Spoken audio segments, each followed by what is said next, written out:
Hello and welcome to this online seminar on the study area of belonging. In the duration of this presentation, we will be unpacking some ideas and general concepts of belonging, with close reference to Antigone Kefala's poem, Family Life. By the end of this presentation, it is hopeful that you will also receive a clear breakdown of the requirements of the syllabus course for the study area of belonging in the HSC. In this presentation, I anticipate that you will be able to identify what the concept of belonging is, recognize some key themes, and briefly discuss techniques and methods used as a form to analyze text on the related study area. Before we begin, let us briefly take a look at what the definition of belonging is.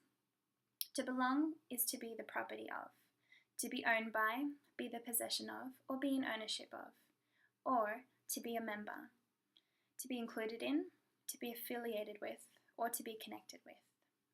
With that in mind, we will now examine the Board of Studies rubric for the course requirements in the study area of belonging. For a deeper and further understanding of the course outline, please see the link below, which will take you to the direct Board of Studies rubric and course outline. We will now briefly examine 8 key points from the rubric that will help us unpack the desired attempt and angle that one must focus on to better apply these methods into a unit syllabus. Number 1. Belonging is a perception. It is important to recognize that perceptions of belonging and not belonging diverge, and they are largely affected by the argument that every person has an exclusive and different viewpoint on all circumstances and therefore can affect their view on belonging. Number 2. Perceptions are shaped within different contexts. The types of contexts one should take into consideration are cultural, historical, personal, and social. It is a necessity for the respondent to assess their own context and develop an understanding as to how and why they receive certain aspects of the text. However, it is important with these four sectors in mind, to diverse deeper into the context of the author and even the world of the text. Number 3. A sense of belonging can come from various connections, and it is significant that one discovers these connections in the text. These connections are people, places, groups, communities, and the larger world. Number 4. How do texts explore belonging? There are many ways a text can explore belonging. However, one obvious and most resourceful way is that texts derive from all cultures, personality types, authors, and situations. This gives an individual a broader option of perception rather than a closed-minded view of belonging. Number 5. Texts reflect the way attitudes are adjusted over time. This is important to remember when analyzing other texts because an individual has more to compare and contrast with, being that their sense and attitude develops and changes over the journey of understanding and learning about belonging. Number 6. What are the texts able to represent? Texts can represent the two sides of belonging, both the negative and the positive. It is important to remember to highlight the progressive side of belonging, such as community, growth, and identity. Nevertheless, it is essential that you do not disregard the negative elements of belonging, such as displacement, loss, and loneliness, when exploring these key concepts and ideas. Number 7. There are a range of ways in which belonging can be represented by, and different perceptions can be formed. These ways include features, structure, and language forms. In this section, one must focus on the specifics of the text and how the author has composed the text. This will further enable a pupil to show the examiner how deep their understanding of the text goes in relation to belonging with their ability to break down the text. Lastly, number 8. When engaging with the text, a student may be able to identify further with the way the text is presented. There are 4 possible outcomes when approaching a text. They will either identify with the text or not, and/or identify with the world of the text, or exclude the correlation of the world of the text. With all these sectors in mind, at the finish of the course, a student should be able to grasp all these key concepts in belonging and also exhibit their extent of knowledge. For this requirement to be more concrete, a student must have a step-by-step foundation built that will enable them to slowly enlarge their variation of understanding in the course. To assist in this area, we will look at a 6-part unit table that lays down a basic outline that structures the learning process for any particular course. To see the official outline table, please see the link below that would take you directly to more information on the table unit. Firstly, we have remembering. It is essential that students build a basic vocabulary that is associated to belonging. There must be established a framework of words that students can learn to recall from of the unit course and further into their final exam. We then have understanding. Students must be introduced to the definition and perceptive concept of belonging. It is vital that a student identifies their own definition first and then continues on to find broader and different perceptions of belonging.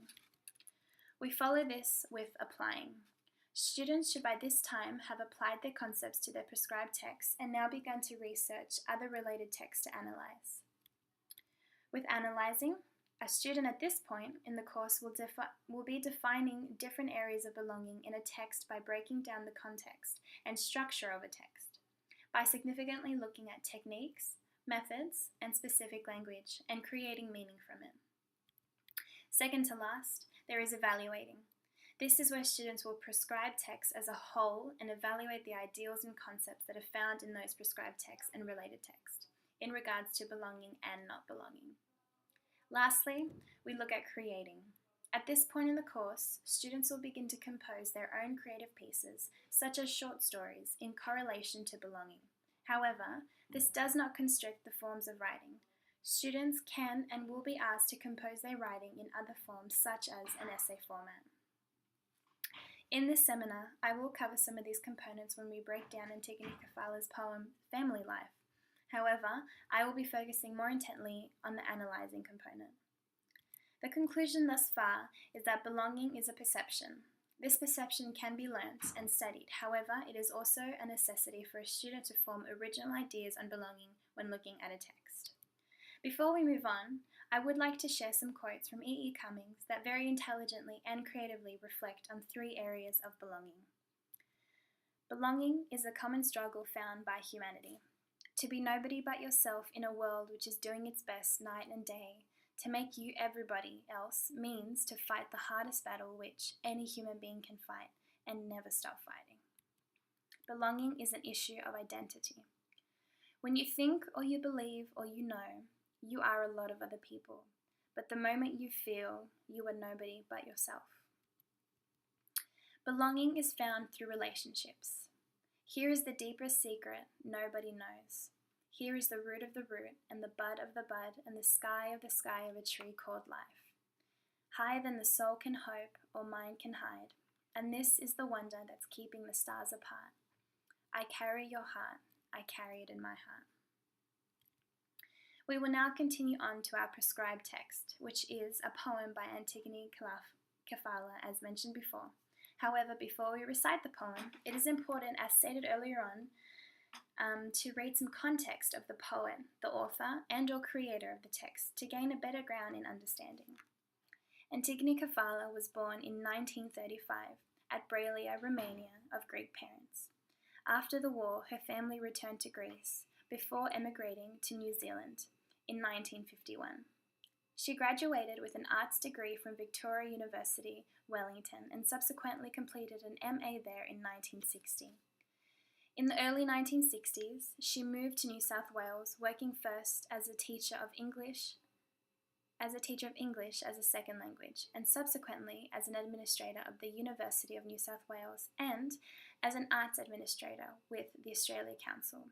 Kefala began publishing her poetry in Australian literary journals in the early 1960s. With this history and background now discovered about Antigone, let us now recite her poem, Family Life. I am tired, living at home among strangers, sitting at the same tables, waiting for an acceptance that never comes, an understanding that would not be born. The measure in us is already spent. Then I go out in the busy streets and see you, young men made of forevers, talking or laughing in trains, unaware of the seed, already at work, with blind hands, and think of him, silent now, burdened with unlived years. We will now spend the remaining time unfolding the text and using syllabus components as a form of analysis. Before we do this, we must remember that in the context of Antigone's biography, we see that she travelled around for quite a fair bit. She did not have a stable home or a permanent home, and within the span of her first 30 years, she lived in 4 different countries. This gives us a hint as to what angle Antigone may have been writing from in this poem. Let's continue on to some more specific analysis. I am tired living at home among strangers. The tone of the text has been set within the first line. Tired meaning worn out and or exhausted from her home and her family life. We then see juxtaposition as she uses 2 words that are so dissimilar, yet so close together in that portion of the sentence. Home and strangers. Home relating to belonging, a nest for the family and safety. Strangers relating to the unfamiliar, loneliness, and disconnect. Sitting at the same tables. She begins to use imagery as she paints a picture here in this line. That enables us to channel into the world and envisage a small part of her home life. The key words here are same relating to repetitive and complacent. We see the routine in her life. And then we must recognize her use of tables. Tables being plural. They're different, there is variety. Why is there more than one dinner table? This is where one must take into consideration the author's background. She moved around a lot and therefore would have sat at many different tables in many different homes. Waiting for an acceptance that never comes, an understanding that would not be born. The measure in us is already spent. She uses verbs here, such as waiting, understanding, and already spent. However, she uses them in a past tense. She's very final about her thoughts in regards to the way her family have altogether stopped showing her initially any form of love. We see the theme of belonging strung through with a significant vocabulary that was discussed earlier on, with the words that a student can recall from that relate to belonging. The key words are acceptance and understanding. We must then analyze her use of the word measure. Measure can be another form of self-worth, value, and placement. And all these meanings are, in her words, already spent out. There is no more value or placement that can be given out. She is simply ignored now. Then I go out in the busy streets and see you, young men. Again, she uses imagery to allow us to find our bearings in our imagination. We now see that she is on the busy streets. She is amongst society, now observing their routine ways. And she goes on to say,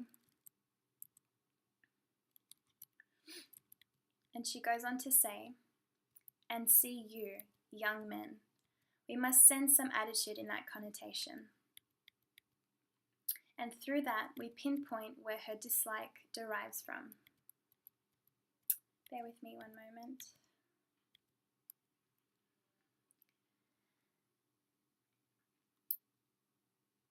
Her dislike derives from young men, the male species.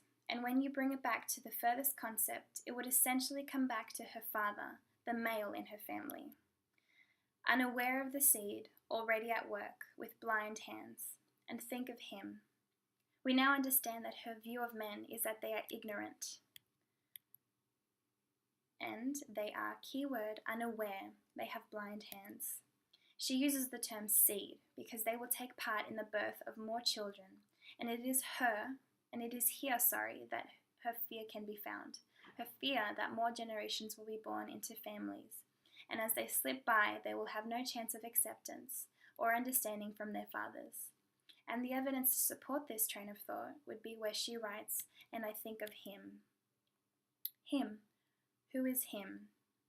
He, again, the male that correlates to her family, her father. Silent now, burdened with unlived years, walking alone in overgrown gardens, under the rain, seeking forgetfulness. The tone has now become more morbid. She is silent. Silence relating to quietness, emptiness, the abyss of her state of mind possibly, or the silence of her demeanor. A keyword found here is burdened. She knows the weight, the heaviness, and the baggage of her situation, and this follows through to her statement of unlived years. Her desires and potential is untapped, suffocated, and or trapped. Again, we see another word that can be recalled from the basic vocabulary that relates to belonging. She is alone. She is secluded. She does not belong. The mood and tone is finally set by what could be conceived as a metaphor, where she says that she walks amongst the overgrown gardens. This could be a comparison of her life and how she is the garden, meaning that there has not been any care over her life. She is overlooked, not maintained, and therefore she has become a weed-filled, overgrown bush.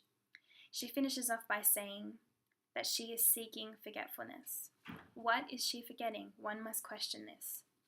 The dislike of her father, the unfamiliar of her family, or simply the lack of interest or will to ponder or relay the conclusion of her life. To briefly recap, some techniques and methods that were used in the poem were imagery, metaphors, juxtaposition, increased use of punctuation with commas, and a strong sense of the motif. We have now concluded the study expansion of the topic area of belonging. With all these components and examples in mind, you will now be able to form your course outline with a better understanding of the progression required.